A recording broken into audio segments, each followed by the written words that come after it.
नमस्कार दोस्तों, स्वागत है आपका। भगवद गीता में भगवान श्री कृष्ण जी ने ये कहा है कि जिस तरह से जो धूल होती है वो दर्पण को मतलब एक आईने को धूल जिस तरह से ढक देती है, वैसे ही इंसान के मन को काम क्रोध लोभ जो होते हैं वो उसके ज्ञान को उसी प्रकार से ढक देते हैं। ये बात उन्होंने क्यों कही है? बहुत ही ज़्यादा कभी कभी छोटी छोटी जो बातें होती है वो बहुत सारी चीज़ें हमें सिखाती है। तो भगवान श्री कृष्ण जी ने ऐसे क्यों कहा है? उनका ये मानना है कि बहुत सारे ऐसे लोग होते हैं कि जिनके मन में अच्छाई होती है या फिर वो कुछ बुरा करेंगे तो उनको भी पता होता है कि वो कुछ बुरा कर रहे, लेकिन ऐसे वक्त में वो सुधरते नहीं या फिर वो उस लोभ में इस तरह से अंधे हो जाते हैं कि उनको कुछ भी अच्छा दिखाई नहीं देता, या फिर उनके मन में वो जो लोभ है या फिर काम क्रोध लोभ की जो मतलब तीव्रता है वो इतनी बढ़ जाती है कि वो अपने आप को नहीं देख पाते और एक अच्छा निर्णय, एक अच्छा डिसीजन नहीं ले पाते कि मैं इससे दूर चला जाता हूँ। तो इस वजह से भगवान श्री कृष्ण जी कहते हैं कि जिस तरह से आईने में अगर धूल लग जाए तो उसमें हमें कुछ भी दिखाई नहीं देगा, लेकिन जब वो आईना हम साफ़ करेंगे तब उसके मतलब बहुत ही अच्छा वहाँ पर हमें वो रिज़ल्ट देगा, बहुत ही अच्छे से हमारा जो प्रतिबिंब है उसमें दिखाई दे सकता है। वैसे ही हमारे मन में जो भी काम क्रोध लोभ वासना या फिर ये जो सारी चीज़ें हैं उसको हम अच्छे से साफ़ करने की कोशिश करें तो ये जो सारी चीज़ें हैं वो एक बहुत ही अच्छी ज़िंदगी हमारे सामने ला सकती है। ये किस तरह से ला सकती है? देखिए दोस्तों, हम आत्मा के जीवन के बारे में बात कर रहे हैं। अगर कोई आत्मा इस दुनिया में जन्म लेती है इंसान के रूप में, तो इस तरह से अगर वो इंसान बहुत ही अच्छे से कर्म करेगा या फिर एक बहुत ही अच्छा इंसान बनने की अगर कोशिश करेगा, तो ऐसे वक्त में वो बहुत ही अच्छी गति को जा सकता है।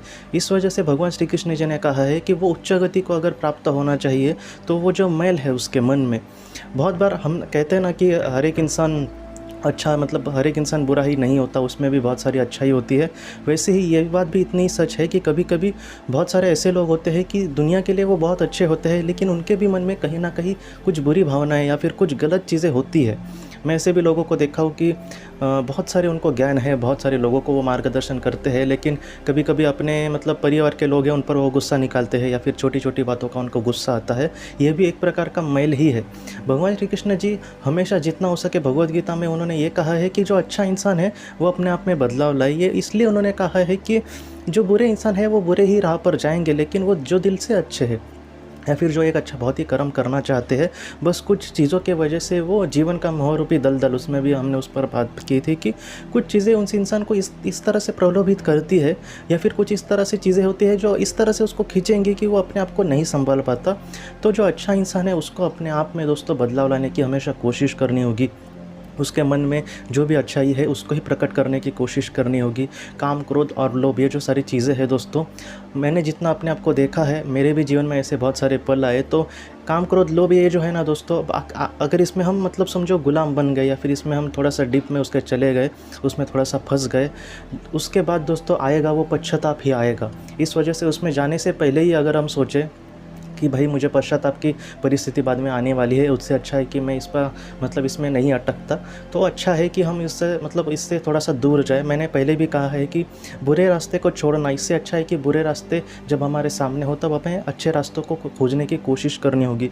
जब हमारे मन में कुछ बुरा वगैरह ऐसे आ रहा है तो जो भी चीज़ें हमें पसंद है, समझो कोई कॉमेडी वीडियो है या फिर कोई अच्छी किताब है या फिर किसी के अच्छे विचार हैं, स्वामी विवेकानंद जी के भी कभी कभी मैं विचार ऐसे ऑडियो में सुनता रहता हूँ ताकि उससे बहुत ही अच्छी प्रेरणा मिलती है, अच्छी शक्ति मिलती है, मन में अच्छे विचार और आने में मतलब मदद मिलती है। तो ऐसी चीज़ों से क्या होता है दोस्तों, अच्छे विचार तो आए प्लस हम मतलब इनडायरेक्टली बुरी चीज़ों से हम धीरे धीरे दूर कैसे होते गए, चले गए ये हमें पता नहीं चला। तो इस तरह से हर एक इंसान के मन में दोस्तों कुछ ना कुछ अच्छा होता है, बस देर इसकी है कि जो काम क्रोध लोभ जैसी बुरी चीज़ें हैं उसको हमें साफ़ कर देना होगा पूरी तरह से। बाद में इंसान जो अच्छी ज़िंदगी जिएगा उसके रास्ते जो होंगे वो इतने अच्छे होंगे दोस्तों कि उसके आत्मा को भी मतलब बहुत ही अच्छा हैरानी होगी कि किस तरह से ये इंसान चल रहा है, या फिर उसको अच्छी चीज़ों को धारण करने में कोई बड़ी परेशानी नहीं होगी, लोगों को मदद करने में उसको परेशानी नहीं होगी।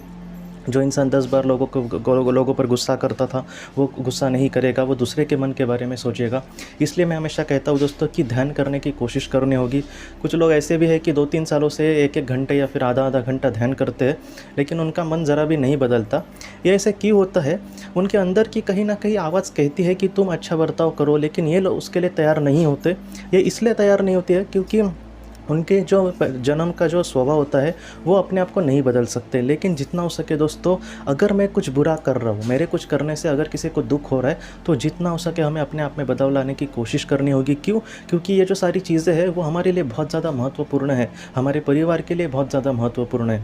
तो इन सारी चीज़ों से एक इंसान अच्छा अगर बन गया तो सिर्फ उसकी आत्मा का उद्धार नहीं होने वाला, उसके साथ उसके परिवार वाले, उसके अपने जो लोग हैं वो भी उससे बहुत खुशी से रहेंगे, उसको अपने मतलब दिल से उसको मदद करना चाहेंगे। तो ये जो सारी चीज़ें हैं दोस्तों, वो एक बहुत ही अच्छा स्वर्ग हमारे घर में भी निर्माण कर सकता है।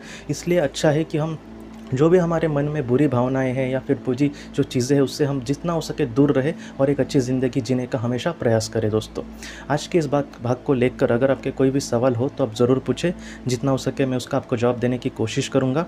हम अपनी अगली वीडियो में मिलते हैं। आप अपना अपने परिवार का ख्याल रखना। आपका बहुत बहुत धन्यवाद। ज़िंदगी की रोशनी ये संस्था ऐसे लोगों के लिए काम करती है जिन्होंने किसी अपने को खोया है या फिर जो लोग अपनी ज़िंदगी में बहुत ही ज़्यादा दुखी है। जो लोग इस संस्था से जुड़ते हैं उनको तकरीबन 50 किताबें भेजी जाएगी उनके व्हाट्सएप पर या फिर ईमेल पर। ये किताबें आत्मलोक या फिर मौत के बाद हमारे साथ क्या होता है, इन सारी चीज़ों की आपको पूरी तरह से जानकारी देगी। और इसके साथ साथ आपको एक पास्ट लाइफ रिग्रेशन थेरेपी की ऑडियो भी भेजी जाएगी। इस ऑडियो की मदद से आप घर बैठे अपनी पास्ट लाइफ रिग्रेशन करने की कोशिश कर सकते हो। बहुत लोग पास्ट लाइफ रिग्रेशन थेरेपिस्ट के पास किसी कारण के वश नहीं जा सकते, तो ऐसे लोगों के लिए मदद के लिए ये ऑडियो तैयार की गई है। तो आप ज़रूर इस संस्था से जुड़े। इस संस्था से जुड़ने के लिए सामने जो व्हाट्सएप का नंबर दिया है आप कृपया उस पर संपर्क करें। आपका बहुत बहुत शुक्रिया।